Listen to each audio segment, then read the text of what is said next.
everything, including investing in real estate. And Nigeria is a little bit peculiar because there's a lot of ignorance, there's a lot of scams here and there, but people still invest successfully in real estate. How do we do this? It's called due diligence. All right, so today I'm talking about 5 due diligence steps that you must take when you're buying real estate. And these steps applies whether you've bought land already, you're about to buy, or you are yet to buy. So all right, so let's dive straight in. Now the first thing is you've got to be sure of your why. Why do you want to invest in real estate? So a lot of people just jump into real estate because of the bandwagon effect. They heard that the real estate market in Nigeria is booming, there's a lot of money, you can make money from it, and that's the only thing. They know nothing else. That's a huge risk, because if you don't have a why, if you don't have what exactly you want to achieve, it's even difficult for you to be able to identify it when you see it. So last night I sat in a session with my real estate strategist, and we mapped out a plan for me to acquire real estate, and I set my goals for last year, and it was like halfway through the year. But the interesting thing that happened was because I was clear about my why. So when I saw the opportunities that resonated with where I wanted to invest, I was able to take advantage of them and do ×3 of my real estate goals. So this is why investing, knowing why you want to invest, is important. There are 2 main ways you can make money from investing in real estate. The first is capital appreciation and cash flow. If last year you had 10 million naira and you kept 10 million naira in your account, what would it be worth by now? Let me know in the comment section. By now, it will probably be worth 7 million, 6 million. Why? Because of inflation. So a way to make money from real estate is when you take that money, instead of keeping it in your account where it will just yield some interest for you, and inflation will still catch up, and the value of the money, what you could use the money to purchase would significantly go down. You can put it in real estate. And I have a story, although it's a painful story for me because it's my personal experience, but I have to share it so we can all learn. So about maybe around 10 years ago, while I was still working in Adekoro, before I started Karis legal practice, we had this ajo. So if you're Nigerian, you will understand the meaning of ajo. It's basically where people come together and contribute money. All right, so maybe 5 people in the workplace, you decide, okay, we want to raise 500,000 each. So each of us will contribute 100,000 every month. So this month, the first person will take the 500,000, the second month, the third month, the fourth month, until everybody gets. So it's a way of raising large sums of money at once. So then we had done this job, and I had I think 300,000 then, which is a lot of money then. And I got an opportunity to buy a plot of land in Ibadan. Ibadan is one of the states in southwest Nigeria, and it's a fast-growing city. But I didn't take advantage of it. I really cannot recollect what happened, why I didn't do it. But of course, you know how it is. I can't say that money, this is what I eventually put it to use for. It's so painful. But that's not even the painful part. So a year after, the same plot of land that I should have bought for 300,000 was being sold for 5 million. Woo! I'm sure you're saying that. Okay, so I have to state that not all lands appreciate as fast as that. There are factors why lands appreciate really fast. All right, but basically Nigeria, land almost always appreciates in value because of a lot of economic factors. So this is what happened.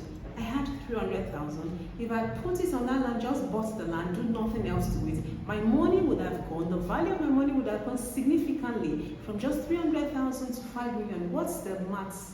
Let somebody do the maths and let me know in the comment section that I'm not so good with maths. What's the percentage increase in that? Can you see that it's astronomical? Like, it's almost magical. Like, it's too much just by buying land. All right, so that's capital appreciation. So instead of me keeping the 300,000, if I put it in that land and bought it, my capital would have appreciated without doing anything. That's the first way you can make money in real estate. The second is cash flow.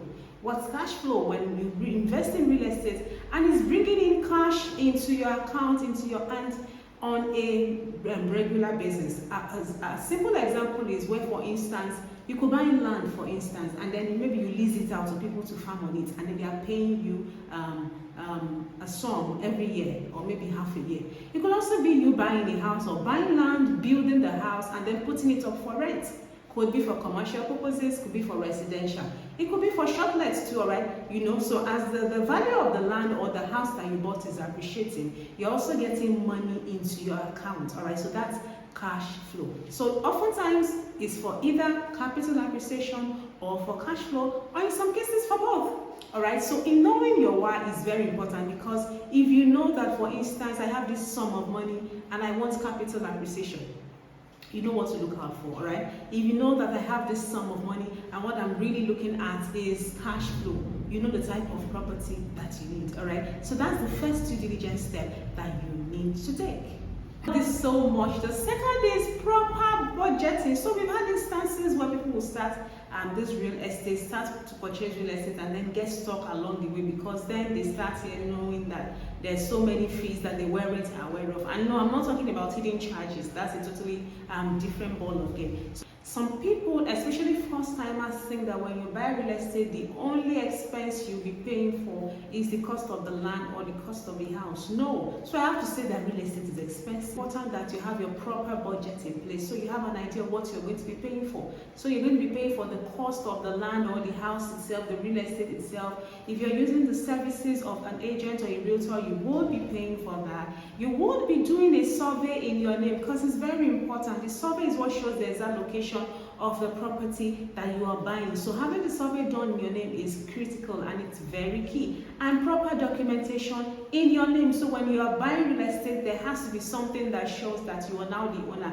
There has to be a document transferring ownership from the seller to you. So I have videos and I'll put in the link below that you can watch more on the topics of budgeting and on proper documentation in real estate, and even the professionals you would work with in real estate. So it's important that you take note of that. Proper budgeting is key. You don't want to start and halfway you can't finish. It's totally a risky place to be. Now, the third due diligence step you should take is a physical inspection. I usually insist that when my clients are buying property, that they have to go and see what they want to put their money to, isn't it? It's very important, just because just by going to what you want to buy, just by taking a look at it, even if it is just bare land, a lot of things you would see. All right, you want to look at what the surroundings look like, the layout. Okay, you want to buy land and it's not accessible, you can't even get there, whether by foot or by car. You have to know that before you make payments, all right? Going to do a physical inspection is very important. And remember what we talked about first, your why. So when you go and physically inspect, you will be able to see that what you want to buy, it ties to your why. And you can't know that if you don't physically go to inspect. So for those who are in diaspora and who cannot really come down to do the physical inspection, you can nominate a trusted person to go check out the site for you, and maybe they do a video and show you what it looks like. You know, technology has made things really so easy. But surely this is a step that you should not skip doing. It's very, very important. Now, the fourth thing is you've got to know about real estate. Remember what I talked about in the first point and said, oftentimes we have first timers who are doing real estate for the first time, buying real estate for the first time. They are doing it purely because, oh, I heard there's a lot of money in real estate. And yes, while I confirm that there's a lot of money in real estate is one of the tested and trusted methods of preserving wealth, of multiplying your wealth, of investing. I mean, if we look back to the olden days, our ancestors, one asset that runs through is real estate, isn't it? We have a lot of people who have inherited lands and entire communities from their ancestors. So real estate has been here all the while. But at the same time, it's important that whatever you want to invest in, you need to know about it. Become a student of whatever type of asset you want to invest in. And this point covers every type of asset that you invest in. So I recently was having a talk with my financial advisor, and he was telling me about some assets that I've done, and said now that you have invested in this sector, you should become a student of this type of assets. You should start studying, start reading the news so that you know what is going on about the asset class. It's the same thing with real estate, all right? And of course, because you're already on this YouTube channel, so it shows me that you have interest in knowing enough about real estate. So make sure to look around on my YouTube channel. You will see a lot of videos, and I actually have a 1-hour detailed masterclass on real estate. Trust me, it's nothing like you've ever seen. I've had Over 130 people and counting take the masterclass. It's an instant masterclass. You find the details below. I highly recommend that you watch the masterclass. Alright, it's very, very helpful, and you have access to ask me all your questions on the course platform. So that last point is my favorite. Is you've got to do the title and legal checks. What's title? Title is ownership. So if you are buying real estate from me, for instance, you may reach out to me and say, Tosin, I heard you have some plots of land at Ekwe, and I know that Ekwe is really a hot area now. It's going to be the new Lekki phase 1, blah, blah, blah, make a lot of money. I want to buy from you. Now, what you should do, after I have reached out to me, I've told you, okay, fine, yes, I have plots of land at Ekwe. What you should do next is to say, so Tosin, what's your title? How did you get ownership of this property? What title documents do you have? Or if you don't have documents, what exactly do you have? Showing that you're the owner of the property, and get a lawyer to check for you and to verify for you. It's very important, because real estate, unlike every other type of asset, is fixed. You can't carry it. Now, this is a mug that was given by the Strictly Law Business Community, and when it was given to me at the conference, our last conference, I brought it with me, and here I carry it everywhere, and I really love it. Thank you so much, Strictly Law Business Community, for this mug. It even has my name.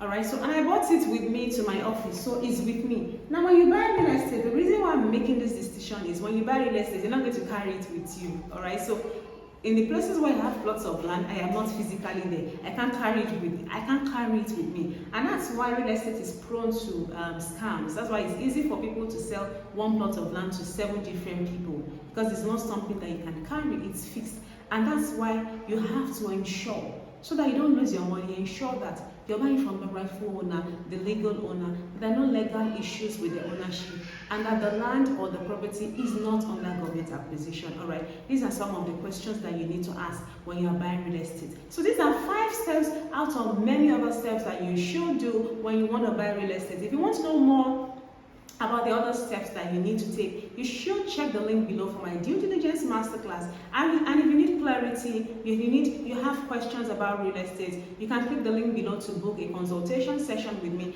and to use our services. And I'll see you in this next video.